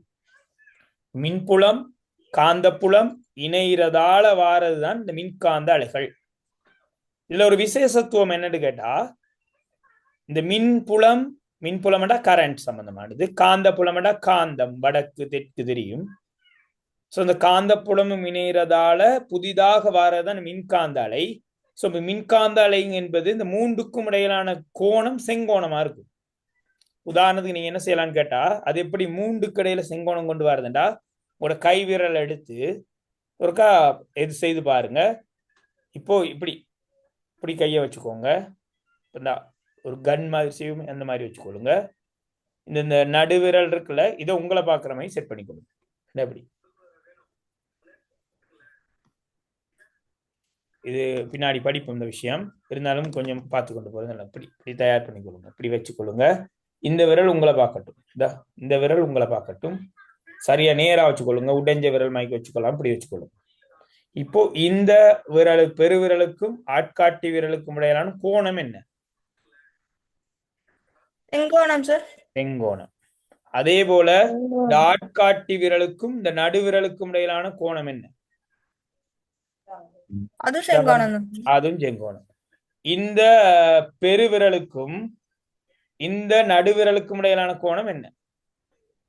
அது செங்கோணம். அதுவும் செங்கோணம். ஆக இந்த மூன்று விரல்களுக்கு இடையிலான கோணமும் செங்கோணமா இருக்கும்.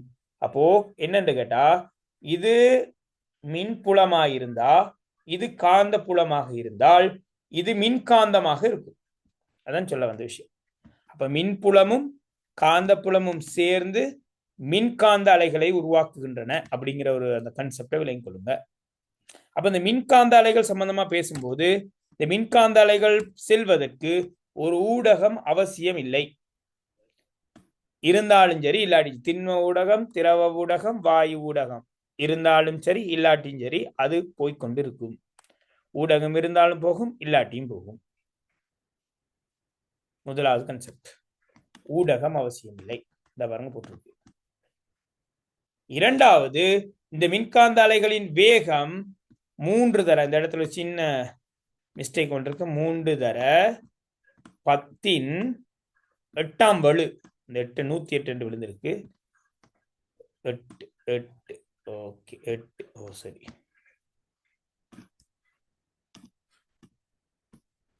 3 தர 10⁸ வலு மீட்டர் செகண்ட் -1 வேகத்தில் பயணிக்கும் வெற்றிடத்தில். சரியா, வெற்றிடத்துல இந்த மின்காந்த அலையின் வேகம் 3 தர 10⁸ மீட்டர் செகண்ட் -1. இதுக்கு மீனிங் தெரிஞ்சுக்கொள்ளணும் எங்களுக்கு. ஏண்டா இது பகுதி ஒன்றுக்கு வர ஒரு கேள்வி. 3 தர 10⁸ 3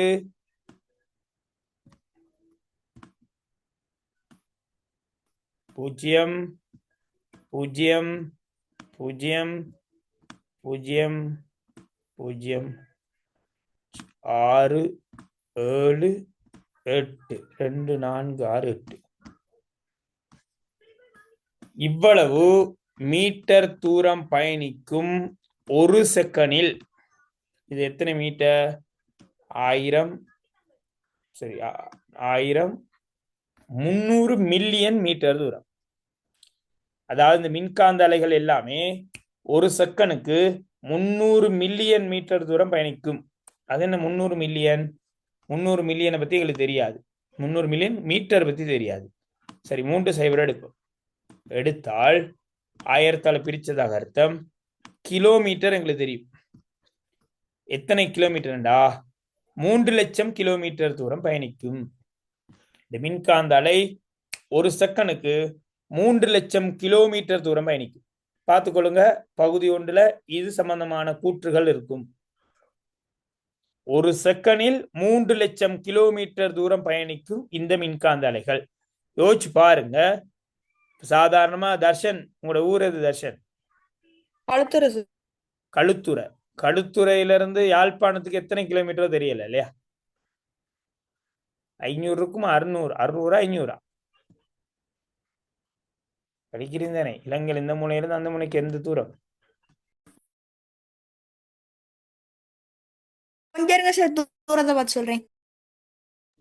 432 கிலோமீட்டராம். காலியில இருந்து யாழ்ப்பாணம் மேல காங்கேசன் துறை, பருத்தி துறைமுனை. காங்கேசன் துறையில பருத்தி துறைமுனை வரைக்குள்ள தூரம் 432. யோசிச்சு பாருங்க. 432 கிலோமீட்டருங்கிறது 3 லட்சம் கிலோமீட்டர் எங்க இருக்குது பாத்துக்கோங்க. ஒரு செகண்டுக்கு 3 லட்சம் கிலோமீட்டர் தூரம் பயணிக்கும் இந்த மின்காந்த அலைகள். பார்த்துக்கொள்ளுங்க. 3 தர 10 மீட்டர் செகண்ட் -1. ஓகே. அடுத்தது புற மின்காந்த புலங்களால் பாதிக்கப்படாது. அதாவது இது மின்காந்த அலை தானே, மின்காந்த அலை என்றோன்னு எங்களுக்கு டவுட் ஒன்று வந்துடும். அப்போ எங்களுக்கு தெரியும் ஒரு காந்தம் இன்னொரு காந்தத்தை பாதிப்படைய செய்யும். உங்களுக்கு தெரியும் ஒரு காந்தத்துக்கு பக்கத்துக்கு இன்னொரு காந்தத்தை கொண்டு போனீங்கன்னா தள்ளும் அல்லது இழுக்கும். அப்ப அந்த மாதிரி ஏதாவது நடக்குமா? ஒன்றும் நடக்காது. காந்தங்களால இந்த மின்காந்த அலைக்கு எந்த பாதிப்பும் வராது. நீங்க இந்த சின்ன கிளாஸ்ல படிச்சிருப்பீங்க, புவிக்காந்தம், பூமியில் வடக்கு தெற்கு இருக்கு, பூமியில காந்தம் இருக்கலாம் சொல்லி, காந்த புலம் இருக்கலாம் சொல்லுவாங்க. சோ இந்த காந்தங்களால மின்காந்த அலைக்கு எந்த பாதிப்பும் இல்லை. அப்ப இந்த உலகத்துல இருக்க வெளியில இருக்கிற கரண்டாலேயோ காந்தத்தாலேயோ இந்த அலைகளுக்கு எந்த டிஸ்டர்பன்ஸும் நடக்காது. மூன்றாவது, இந்த மின்காந்த அலைகள் யாவும் குறுக்கலை வடிவில் செல்லும். குறுக்கலை வடிவம் அப்படி அலை போற திசைக்கு செங்குத்தாக துணிக்கைகளை அதிர செய்யும். பார்த்துக்கொள்ளுங்க. மின்காந்த அலைகள் செல்வதற்கு ஊடகம் அவசியமில்லை. 3 தர 18 மீட்டர் செகண்ட் -1 வேகத்தில் பயணிக்கும். புற மின்காந்த புலங்களால் பாதிக்கப்படாது. குறுக்கலை வடிவில் பயணிக்கும். நினைக்கிறேன் குறுக்கலை வடிவம்ங்கிறது புத்தகத்தில் தந்திருக்க மாட்டாங்கன்னு நினைக்கிறேன், இருக்கோ தெரியல. குறுக்கலை வடிவில் பயணிக்கும் மின்காந்த அலை. சோ இவ்வாறு ஊடகம் அவசியம் இல்லாமல் பயணிக்கக்கூடிய ஒரு மின்காந்த அலை சொல்லுங்களேன் விளைவு பாப்போம். உங்களுக்கு நன்கு தெரிஞ்ச ஒரு மின்காந்த அலை புத்தகத்தை பார்க்காம ட்ரை பண்ணுங்க பாப்போம். தெரியும் மின்காந்த அலை, அது போவதற்கு ஊடகம் தேவையில்லை. அப்படியான ஒரு மின்காந்த அலை சொல்லுங்க பாப்போம். Cellphone tower. Cellphone tower. வெளிச்சம் சார். Very good. வெளிச்சம். இது நாங்க வாழ்ற பூமி. இது எங்களோட பூமியை சுத்தி இருக்கிற வளிமண்டலம். இவர்தான் சூரியன். சூரியன் நீரிலிருந்து வெளிச்சம் எங்களோட பூமிக்கு வருகின்றது. அப்போ சூரியனிலிருந்து வெளிச்சம் பூமிக்கு வரும்போது இந்த கேப்ல எந்த விதமான இடைவெளி, இது ஒரு இடைவெளி, எந்த விதமான ஊடகமும் இல்ல. வெற்றிடம் மட்டும் படிச்சுங்க, ஸ்பேஸ் ஒன்றும் இல்ல. அப்போ ஊடகம் இல்லாமலே சூரியனிலிருந்து வெளிச்சம் வருது, வெப்பம் வருது. நான் சொல்லியிருக்கேன், அலையண்டா சக்தி போற முறை. சூரியனிலிருந்து வெளிச்சம் சக்தியும் ஒளி சக்தியும் வெப்ப சக்தியும் வருது. சோ ஒளி சக்தியும் வெப்ப சக்தியும் வாரத்துக்கு இந்த இடத்துல எந்த ஊடகமும் இல்லை, ஆனால் வருது.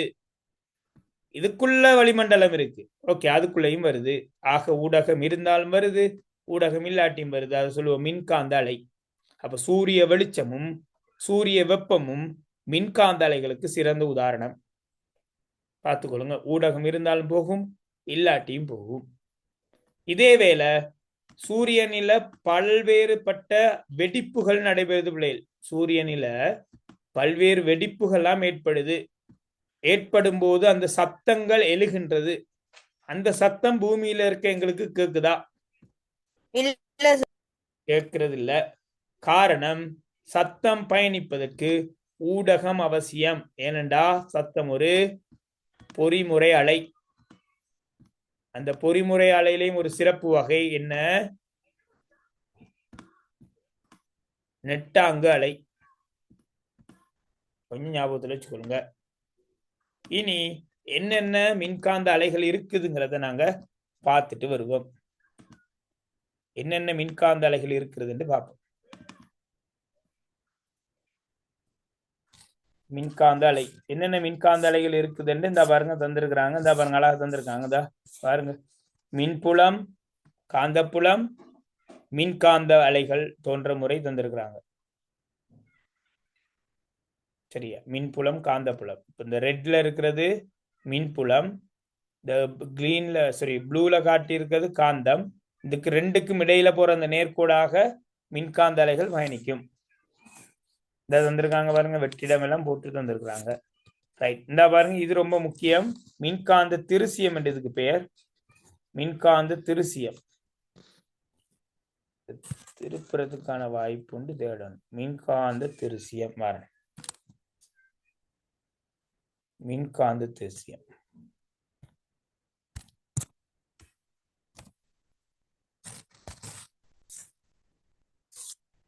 இந்த மின்காந்த திருசியத்துல பல மின்காந்த அலைகளுக்கான உதாரணங்களை எங்களுக்கு சொல்லி தந்திருக்கிறாங்க.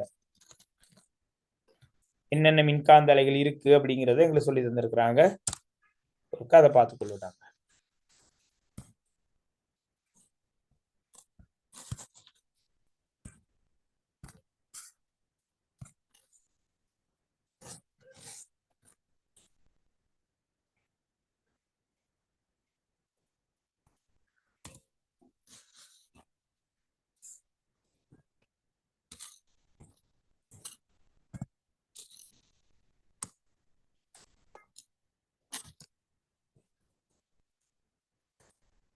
ஓகே, இந்த பாருங்க, மின்காந்த அலைகளுக்கு சில உதாரணங்கள் தந்திருக்கு. இதை நாங்க பார்க்கலாம். பாருங்க, இதுல ஒரு சின்ன விசேஷத்துவம் இருக்கு. இந்த அலை வடிவத்தை கொஞ்சம் கவனிங்க. குறுக்கலை வடிவத்தை நான் ஆரம்பத்திலே குறுக்கலைன்னு சொல்லிட்டேன். இந்த அலையில ஏதோ டிஃபரண்ட் ஒன்று நடக்கிற மாதிரி தெரியலையா உங்களுக்கு? போக போக என்ன நடக்குது? அலை வடிவத்தை மட்டும் பாருங்க. போக போக அலையில ஏதோ மாற்றம் உண்டு வர மாதிரி தெரியலையா உங்களுக்கு? ஓ சார், என்ன என்ன என்ன மாற்றம்? குறையுது. என்ன குறைகின்றது? அலை நீளம் நல்லா பாருங்க. தயிப் சொல்றீங்க, அலை நீளம் குறைகின்றது என்று சொல்றார் தயிப். ஓகே, வேறு? வீச்சம் குறைகின்றது. ஓகே, இரண்டாவது வீச்சம் குறைகின்றது. வேறு? அலை நீளம் குறைகின்றது, வீச்சம் குறைகின்றது. இப்போ பாப்போம். இந்த பாருங்க, தெரிஞ்சுக்கொள்ற நல்ல முக்கியமான ஒரு கான்செப்ட் இது. இப்போ இதுல நாங்க சமநிலை புள்ளியை வரைவோம். இந்த இருக்கு சமநிலை புள்ளி, சமநிலை தானம். சமநிலை தானத்தில் இருந்தான இடப்பெயர்ச்சி தான் வீச்சம். கவனிங்கம்மா, இந்த இடத்துல வீச்சம் பாருங்க எப்படி இருக்கு. எல்லா இடத்துலயும்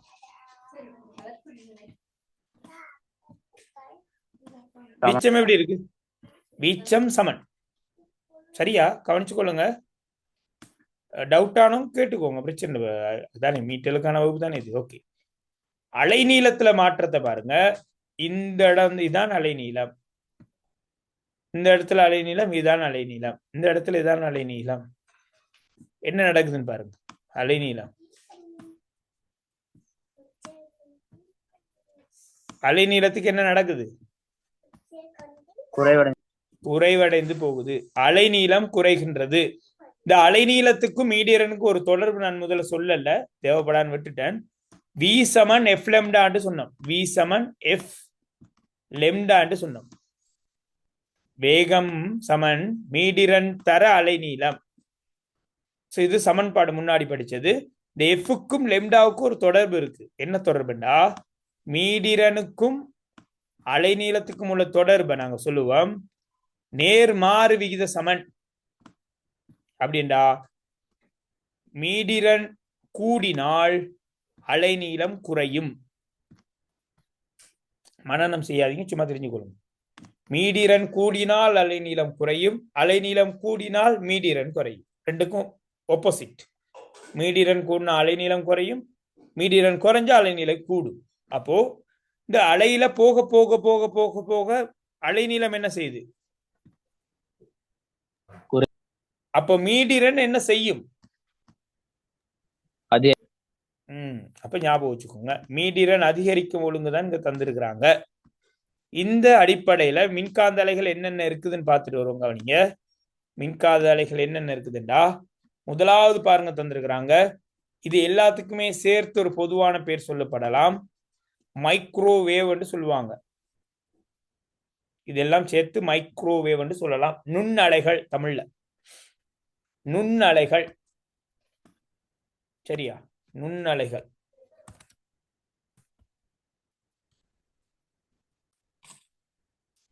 நுண்ணலைகள் என்று சொல்லுவாங்க.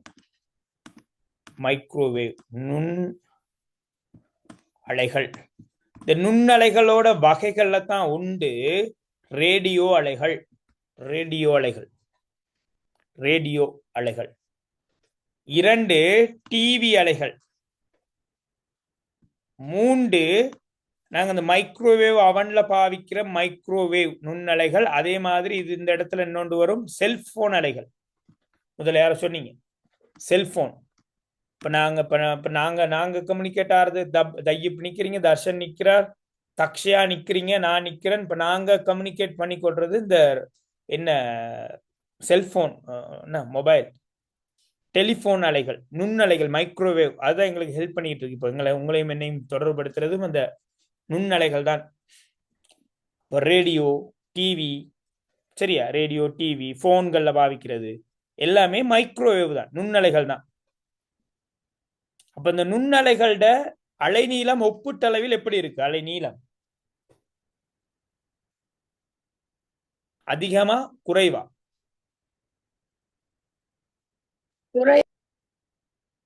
அதிகமா இருக்கு சார். நுண்ணலைகளோட மற்ற அலைகளோட ஒப்பிட்டீங்கன்னா நுண்ணலைகளின் அலைநீளம் அதிகமாக இருக்கு. அப்ப ரேடியோல போறது, டிவில போறது, சரியா, செல்போன்ல பாவிக்கிறது எல்லாமே நுண்ணலைகள். உதாரணமா இப்ப நாங்க மீட் பண்றதை பார்ப்போமே. இப்ப நான் என் லெப்புக்கு முன்னுக்கு நின்றுட்டு இருக்கேன், சரியா? இந்த லேப்டாப் என்ன செய்யுதுன்னு கேட்டீங்கன்னா என்னுடைய நான் போடுற சத்தம் என்ன அலை?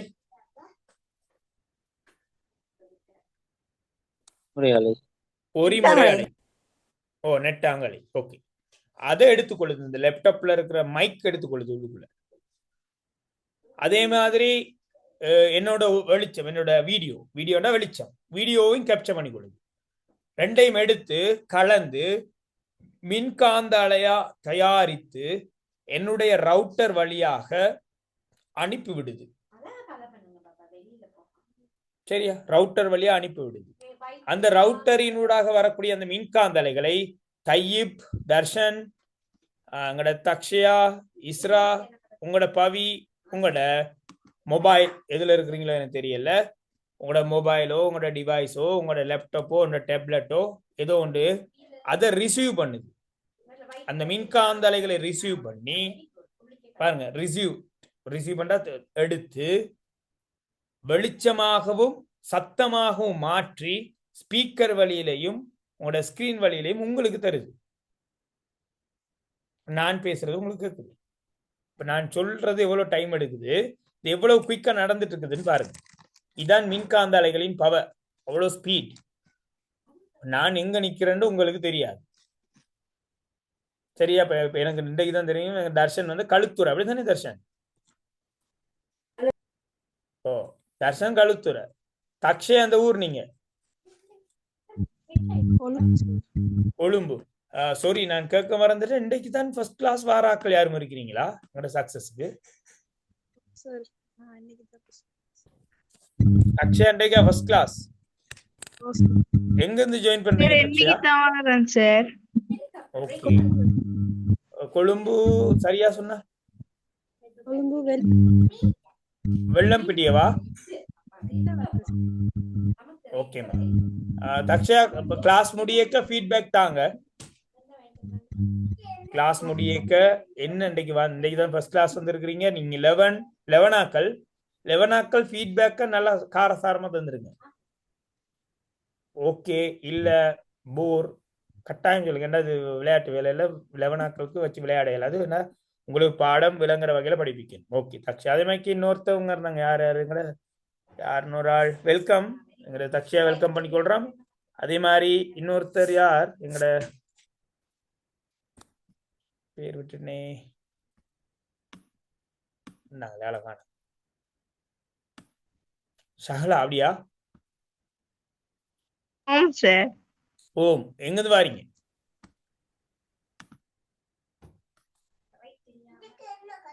எங்கேருந்துமா ஜாயின் பண்ணியிருக்கிறீங்க?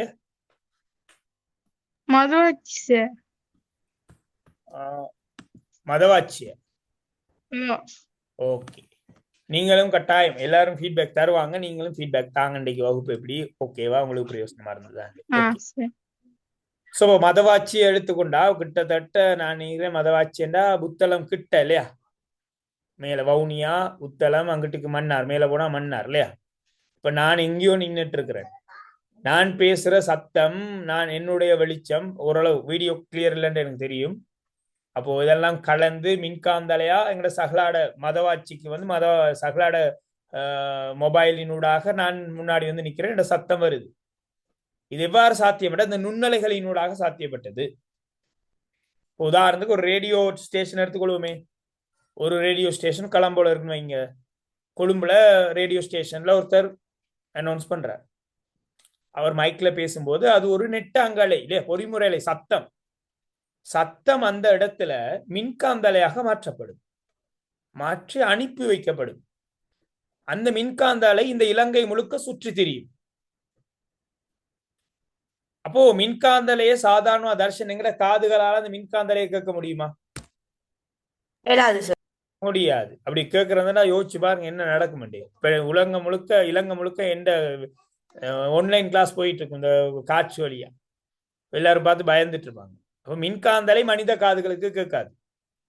அப்ப இந்த மின்காந்தலை அந்த ரேடியோ ஸ்டேஷன்ல வர மின்காந்தலை இந்த இலங்கை முழுக்க சுத்தி கொண்டு இருக்கும்போது நான் ரேடியோ ஆன் பண்ணி இந்த ரேடியோல இருக்க ஏரியலை இழுத்து விட்டா ஏரியல் என்ன செய்யும்னு கேட்டா அந்த மின்காந்தலையை உறிஞ்சி ரேடியோக்குள்ள கொண்டு வரும்.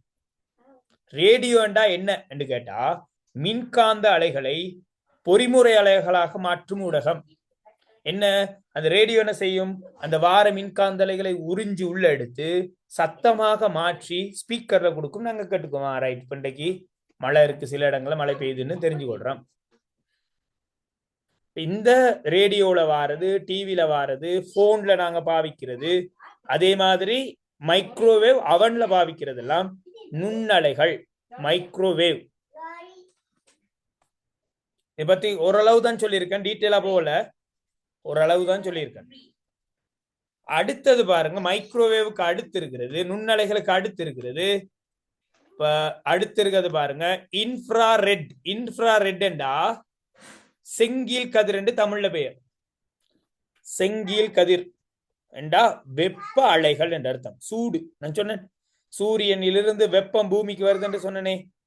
சூரியனிலிருந்து வெப்பம் பூமிக்கு வாரது இந்த முறையில் தான், இன்ஃப்ராரெட். செங்கீழ் கதிர் என்று தமிழ்ல பேர். சூரியனிலிருந்து வெப்பம் பூமிக்கு வாரது செங்கீழ் கதிர் வடிவாக. அதே போல இப்ப நாங்க சாதாரணமா ஒரு விளையாடி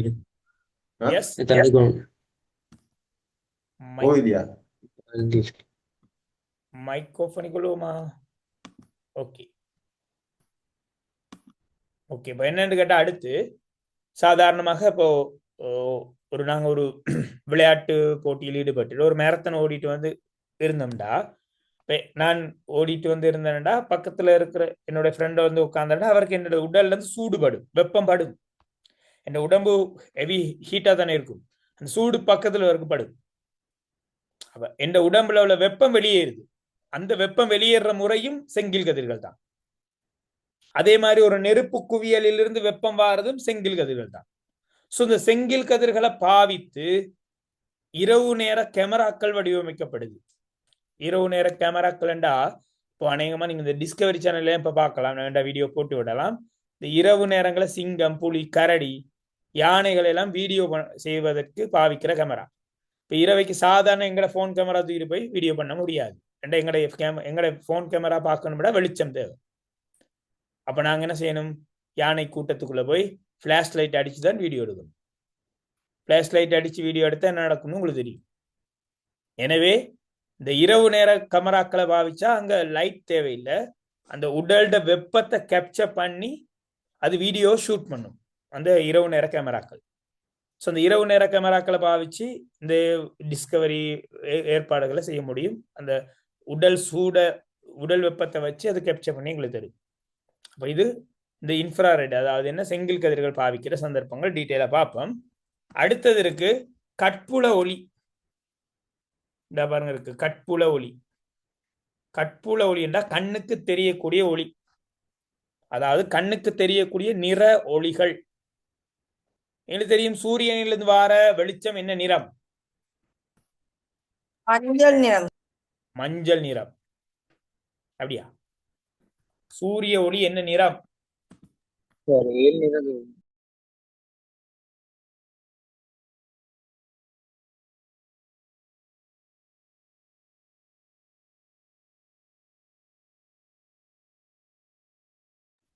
சூரியனிலிருந்து வார ஒளி என்ன நிறம்? வெள்ளொளி. மஞ்சள் போலதான் தெரியும் உண்மையில, சரிதான் எங்கட தர்ஷன் சொன்னது. பட் மஞ்சள் மாதிரி தெரியும், பட் மஞ்சள் நிறம் அல்ல, அது வெள்ளொளி. வெள்ளொளி, ஒயிட், வெள்ளொளி. சோ இந்த வெள்ளொளி என்றா என்ன அர்த்தம்டா? 7 நிறங்களின் சேர்க்கை. வானவில் தெரியக்க பாருங்க, அந்த 7 நிறமும் உங்களுக்கு தென்படும். அந்த 7 நிற சூரியனிலிருந்து 7 நிற ஒளிகளும் வருது. அந்த 7 நிறமும் ஒன்றோடு கலந்துட்டதால எங்களுக்கு அது வெள்ளொளி. அது இது அவ்வளவுதான். அப்போ மழைக்காலங்கள்ல வெயில் அடிக்கும் போது வானவில் ஏற்படுற சந்தர்ப்பத்துல நாங்க அந்த 7 நிறங்களை வேறு பிரித்து அறியலாம். சரியா? 7 நிறங்களும் ஒன்றோடு கலந்தா அது வெள்ளொளி. ஞாபகம் வச்சுக்கொள்ளுங்க. நியூட்டன் தட்டன் ஒன்று அதை நாங்க பிறகு பார்ப்போம். அப்போ இந்த 7 நிறங்கள் தான் இந்த கட்புல ஒளிக்குள்ள வரும். அதுல ஒரு விசேஷத்துவம் இருக்கு. என்னண்டா அதை சொல்லுவாங்க, ஒரு விப்ஜியோ 2 மனனம் செய்து வச்சிருப்பாங்க. தெரியுமா பிள்ளைகள் உங்களுக்கு? அப்படின்னா என்னண்டு யாருக்காவது படிச்சவங்க? விப்ஜியோர்.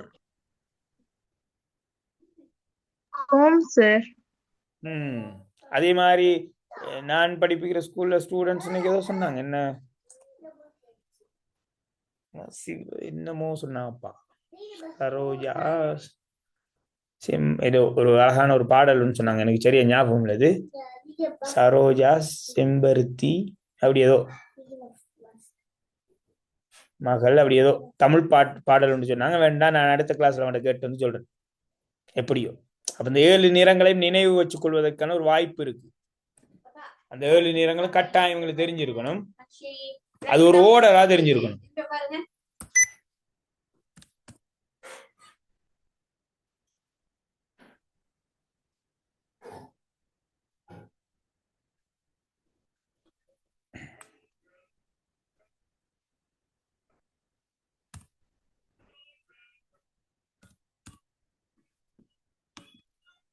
வரும் பாருங்க, இந்த ரிவர்ஸ்ல எழுதி இருக்கு. விப் ஜி ஓர். ஆர் என்றா ரெட், ஓ என்றா ஆரஞ்சு, ஒய் என்றா எல்லோ, கிரீன் என்றா என்ன, ஜி என்றா கிரீன், பி ப்ளூ, ஐ என்றா கருநீலம், வி என்றா ஊதா. இந்த ஓர்டர், இந்த இப்படி ஓர்டருக்கு காரணம் இருக்கு, நான் சொல்றேன். இதான் 7 நிறங்கள்.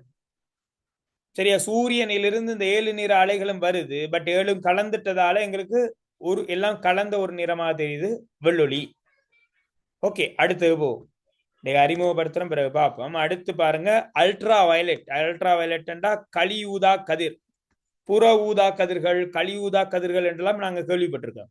சூரியனிலிருந்து நச்சு கதிர்கள் பூமிக்கு வருது, கலியூதா கதிர்கள் என்றெல்லாம் படிச்சிருக்கிறோம் நாங்க. ஓசோன் படை, இந்த வளிமண்டலத்தில் இருக்க ஓசோன் படை சூரியனிலிருந்து வரக்கூடிய புற ஊதா கதிர்களை தடுத்து எங்களை காக்குது என்றெல்லாம் படிச்சிருக்கிறோம்.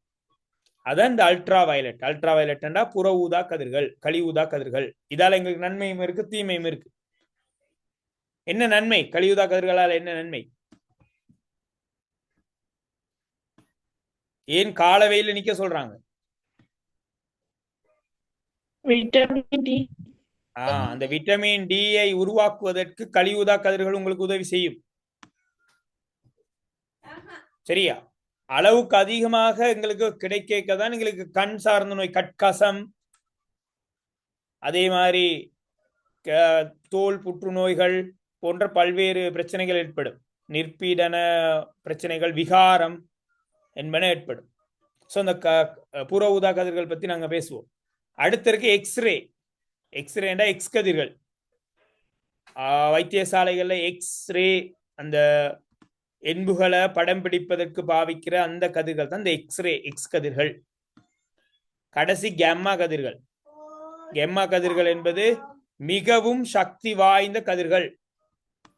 இப்போ இந்த எக்ஸ் கதிருக்கும் கெம்மா கதிருக்கும் ஒரு உதாரணம் சொல்றேங்க. நீங்க இந்த ரேடியோ இருக்கிற நுண்ணலை இருக்குல்ல, நுண்ணலை நான் நான் செல்போன்ல பேசுறேன்டா, வார நுண்ணலைகள் எந்த உடம்புல பட்டு புகுந்து அந்த பக்கம்லாம் போகாது, பட்டு அப்படியே இங்கிட்டு வெளியில வந்துடும், பட்டு இங்கிட்டு திரும்பிடும்.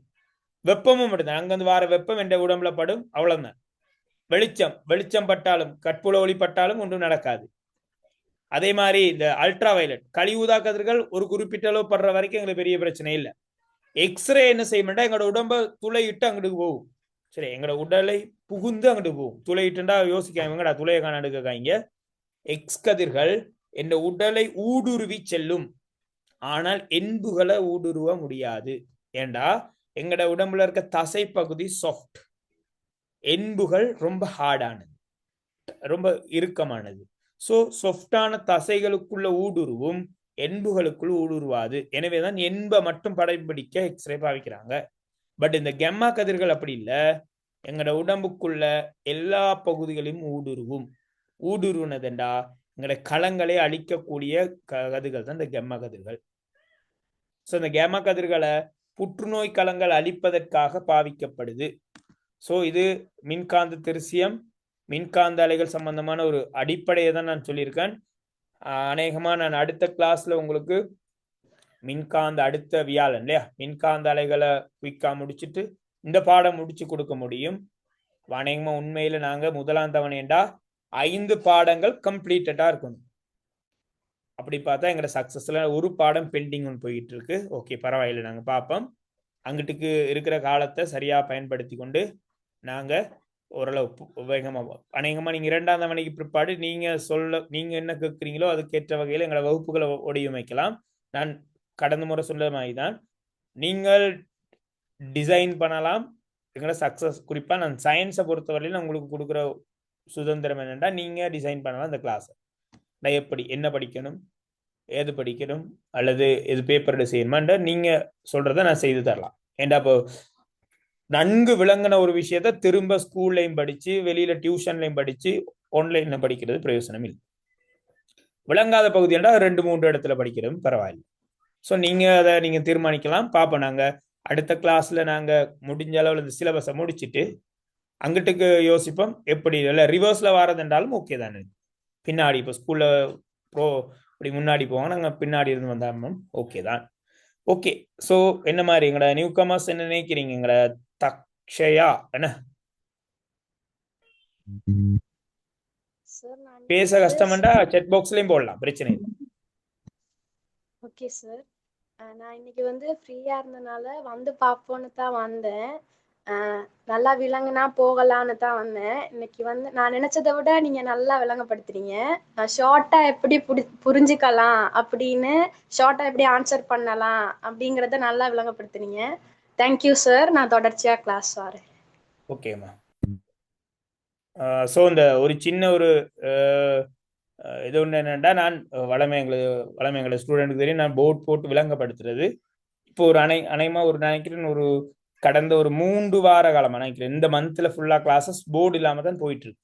நானும் அதை யோசித்து கொண்டு தான் இருக்கேன். போர்டு இல்லாமல் போயிட்டு இருக்கு. போர்டு இருக்கு, நான் சரியா அதை ஃபிக்ஸ் பண்ணேன். நான் ஒரு 2-3 இடத்த மாறி தான் கிளாஸ் செய்துட்டு இருக்கேன். இப்போ ஆன்லைன் கிளாஸை இப்போ இந்த வாரம் இங்கே செஞ்சா இன்னொரு அடுத்த வாரம் வேற ஒரு இடத்துல இருந்து நான் உங்களுக்கு கண்டக்ட் பண்ணுவேன். ஸோ அநேகமாக நினைக்கிறேன் இந்த மந்தோட அது ஓகே கிளியர் ஆயிரும். அநேகமாக அடுத்த கிளாஸ் போர்டும் வந்துடும். இன்னும் நான் கொஞ்சம் இம்ப்ரூவ் பண்ணிக்க பார்க்குறேன். அநேகமாக நான் சொல்லியிருக்கிறவங்களுக்கு இந்த கரைப்பான் பிரித்தெடுப்பெல்லாம், இந்த எக்ஸ்பெரிமெண்ட் எல்லாம் கட்டாயம் உங்களுக்கு செய்து காட்டுறதுக்கான வாய்ப்புகள் இருக்கு. நான் உங்களுக்கு சொல்லியிருக்கிறேன். எனக்கு நீங்கள் அதை பிறகு நாங்கள் ஒரு செஷனை போட்டு ஃபுல்லாக எக்ஸ்பெரிமெண்ட் எல்லாம் நாங்கள் லைவாக செய்து காட்டுறதுக்கான வாய்ப்புகள் இருக்கு. அண்ட் அதுக்கான திங்ஸ்கெல்லாம் நான் ஆல்ரெடி ரெடி பண்ணி வச்சிருக்கிறேன். ஸோ ஸ்கூலில் உங்களுக்கு சப்போஸ் அது கிடைக்கிறதுக்கு வாய்ப்பு இருக்காது. சப்போஸ் அப்படி இல்லாட்டியும் நாங்கள் கட்டாயம் செய்து பார்ப்போம். ஓகே, சகலா என்ன நினைக்கிறீங்க?